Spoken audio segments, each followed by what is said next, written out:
Bienvenue pour cette partie miniature. Donc une partie miniature, c'est une partie d'échecs qui se termine en moins de 20 coups. Et nous allons voir ici une partie qui a été jouée en 1983 entre John Stephenson qui tenait les pièces blanches et Andrew McIntosh qui avait les noirs. Alors Stephenson a ouvert par E4 et E5. F4, ce coup caractérise le gambit du roi. Gambit du roi qui est une ouverture romantique et était surtout jouée au 19e siècle. On la rencontre plus très souvent au haut niveau, même si elle fait encore le bonheur des joueurs de club. Deux possibilités pour les noirs, accepter le gambit ou le refuser. Dans cette partie, les noirs ont accepté, ils ont relevé le défi. Cavalier F3, donc qui empêche la dame de venir sur H4 pour donner échec, qui aurait été assez désagréable, même si on rencontre des joueurs assez ambitieux qui jouent sans ce coup, avec Fou C4 par exemple, ou cavalier C3, des coups comme ça, mais cavalier F3 est de loin le plus répandu. Après, si on prend F4, G5 qui est le coup principal, hein, qui d'entrée de jeu s'accroche au pion F4 en prévision de la future attaque de ce pion par le fou C1, après le coup D4 qui est un standard de ce gambit du roi. Ici les blancs ont joué H4 pour essayer de casser cette mini chaîne de pions noirs, tout en faisant peut-être jouer la tour. On rencontre également fou C4 qui vise d'ores et déjà le point faible, le pion F7, prépare le petit roc. Et d'ailleurs, après G4 qui attaque le cavalier, nous avons le fameux Gambit Muzio après petit roc, sacrifie carrément le cavalier. Et après pion prend F3, dame prend F3, nous avons une pression assez forte sur F7. Et les blancs projettent de jouer D4, fou prend F4, de sortir le cavalier et attaquer très fort sur les noirs qui sont totalement sous-développés, qui n'ont rien développé du tout.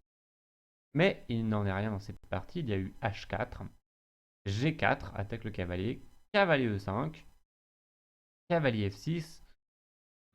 Et ici, les blancs ont joué cavalier C3 pour répondre à cette attaque du pion E4, mais c'est trop peu ambitieux. Il fallait jouer quelque chose de plus dynamique. On a quand même donné un pion, fou C4, qui attaque le pion F7.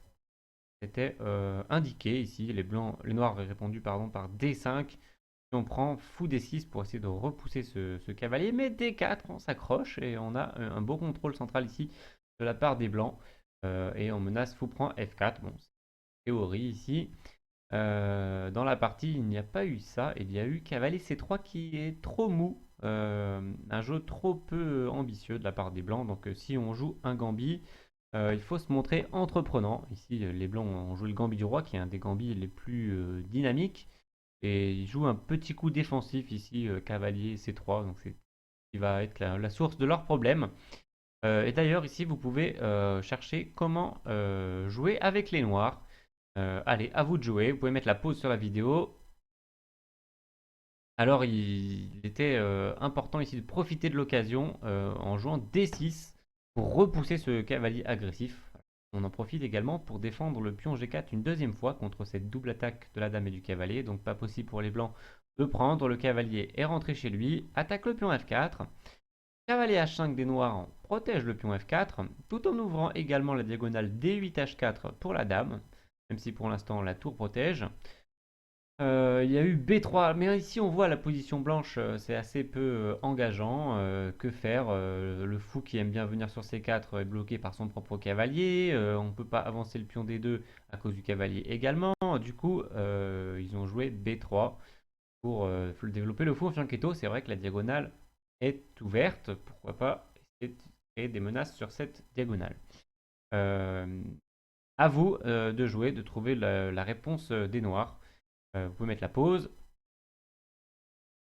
Alors, les noirs ont ici trouvé le bon coup fou E7. Bravo à vous si vous l'avez trouvé. On profite de cette diagonale et on attaque le pion H4. Et ma foi, les blancs n'ont pas la possibilité de le défendre correctement. Donc, on menace fou prend H4 qui en plus ferait échec au roi, ce qui pourrait être ennuyeux pour les blancs s'ils avaient projeté de monter des attaques. Il y a eu fou E2, fou prend H4 échec. Euh, Problème sur roi F1, il y a cavalier G3 échec, c'est une fourchette. Donc il y aurait eu un problème. C'est pour ça que les blancs ont cavalier F2, bouclier. Et ici, que faire? On aurait pu faire fou prend F2 pour déroquer ce roi, mais Encore plus intéressant de la part des noirs, cavalier G3, qui augmente la tension plutôt que de la relâcher. On attaque la tour, on gagne un temps. Donc la tour évidemment n'a pas grand chose à faire, il y a eu tour G1 dans la partie. Et ici les noirs qui étaient préoccupés par l'attaque du pion G4, notamment par le fou et la dame, bon le cavalier un peu moins parce qu'il est soumis à une obligation quand même de protection de son roi. Mais les noirs ont décidé de faire H5. Notez qu'ils pouvaient tout à fait prendre en E2. Il y avait des variantes assez spectaculaires sur le cavalier prend E2 qu'on va voir rapidement. Alors en cas de cavalier prend E2, fou prend F2 échec justement qu'on avait évoqué juste avant. Roi prend dame échec et sur roi F1 F3. On a une variante assez amusante, c'est le cavalier qui se déplace et F2 et la tour est complètement coincée en G1. Sinon sur dame prend E2, on pouvait aussi voir une autre variante amusante, cavalier C6, coup se développe. F3, très bon coup. Alors là, c'est un joli coup d'attaque des noirs. Donc sur pion prend, l'idée c'est cavalier D4, attaque la dame, menace la fourchette en C2, mais surtout menace la fourchette en F3. Et sur dame 3, par exemple, un coup de dame, on aurait G3. Alors là, c'est terrible.